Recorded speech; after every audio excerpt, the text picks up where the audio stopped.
Nasa iyo yung karunungan na yan, mabubuting gawa na yan, salita ng Diyos na yan, yung buhay na yan, yung pananampalataya na yan, light na yan.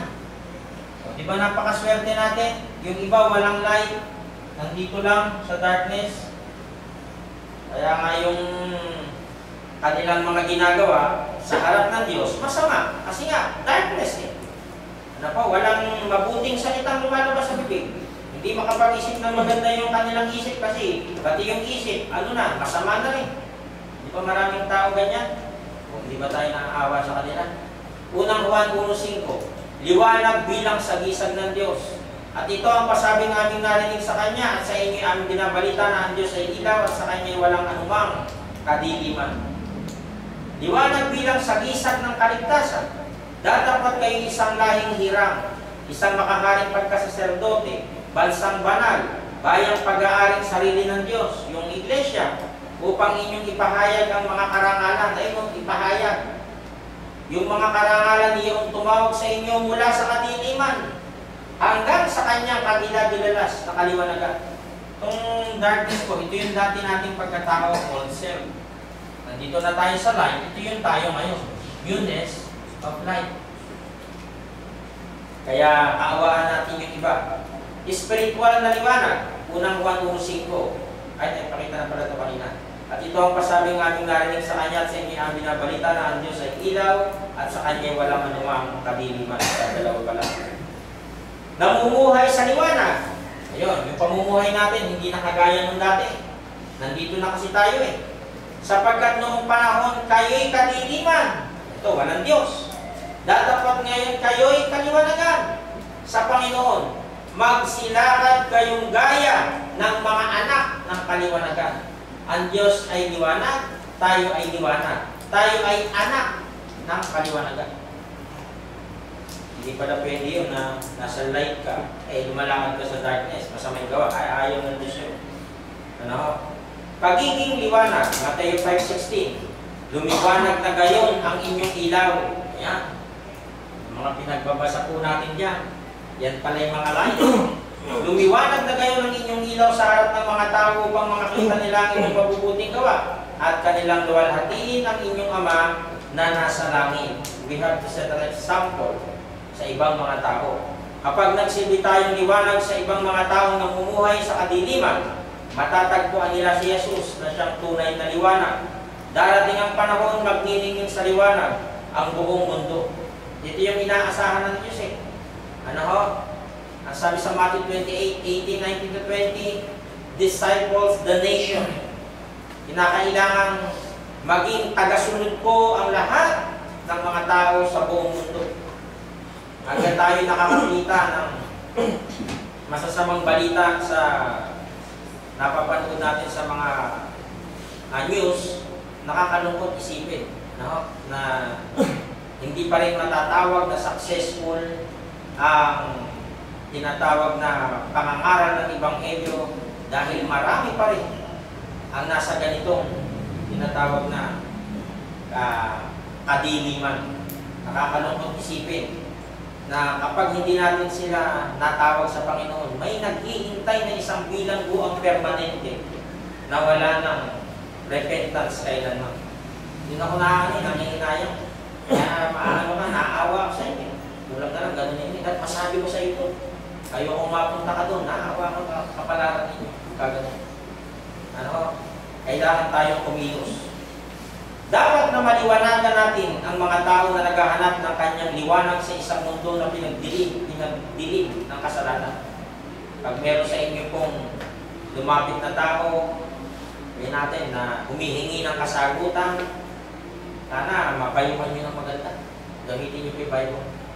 Ayon sa ating mga napag-aralan. Kasi yung tao na yun, pag kininabago yung buhay at naidala nyo rito sa pananampalatayang ating kinabibilangan, nakapagligtas ka ng isang kaluluwa mula sa apoy. Sarap sa pakiramdam. Ikaw ay karapat-dapat na lingkod, makabuluhang lingkod ng ating Panginoong Hesus.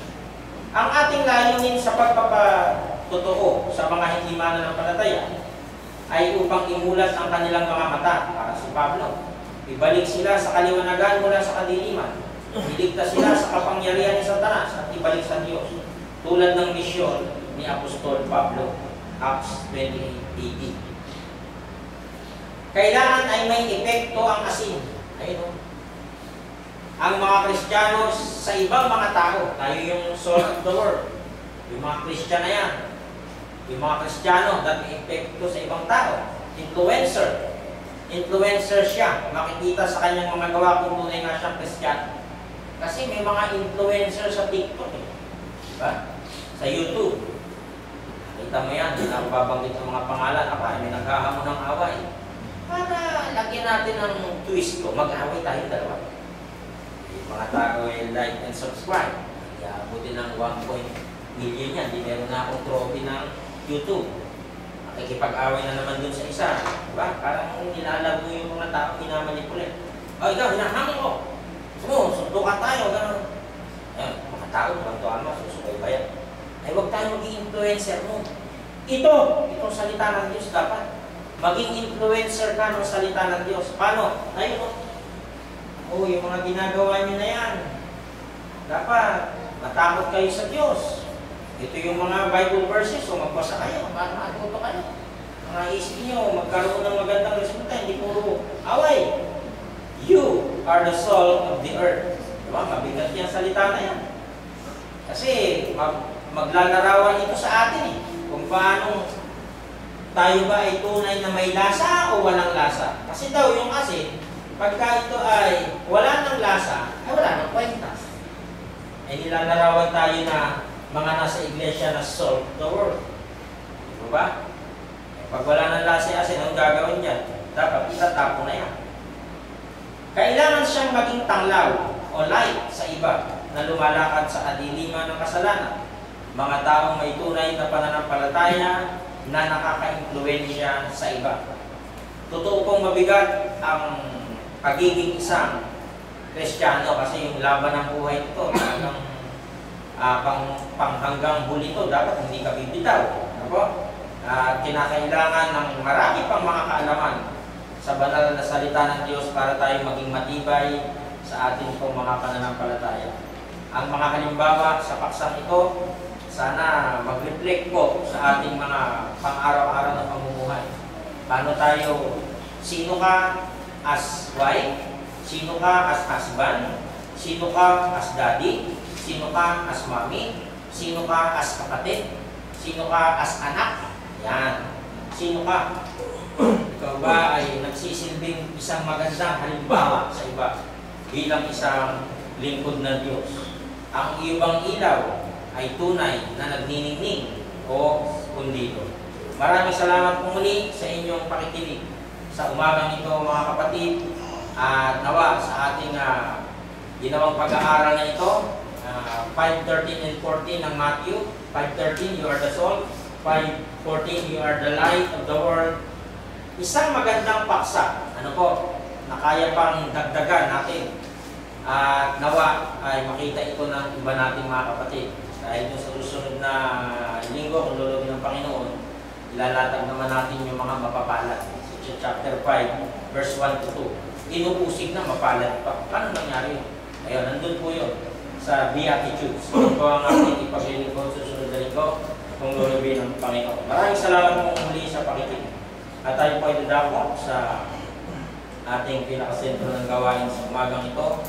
Ang pagpuputol-putol ng tinapay at pag-inom sa sawa ng Panginoon, panatilihin natin ang katahimikan at pagkulay-gulayin natin ang mga oras na ito upang ganapin ang pagkamatay ng ating Panginoong Hesus sa Kalbaryo. Break down the bread of life, mag-alay tayo ng hawti.